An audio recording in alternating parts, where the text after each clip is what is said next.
ቆይ ጋሼ እኔ ልክፈትላት። ቶ ልጄ እኔ ከፍታለሁ ስራዬም አይደል? ግድ የለም ጋሼ ልጆት አይደለው ላግዞት። ምን በወጣ ልጄ እኔ ከፍተዋለሁ። እንዴ ሰው ያሟል እንዴ? እንጀራ ጉዳይ ሆኖብኝ ነው።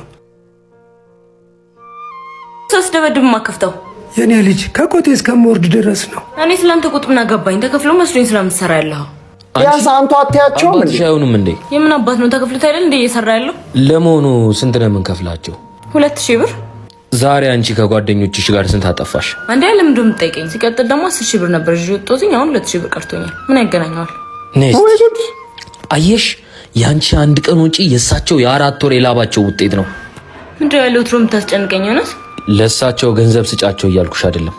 ቢያንስ እሳቸው እዚህ ቤት ይበላሉ፣ ይጠጣሉ። ቢያንስ ገንዘብ ባሰጫቸው አክብሪያቸው። አንዳንድ ጊዜ ሰዎች ወጣትነታቸው ለዘላለም የሚቆይ ነው ይመስላቸው። አንቺም ታረጃለሽ።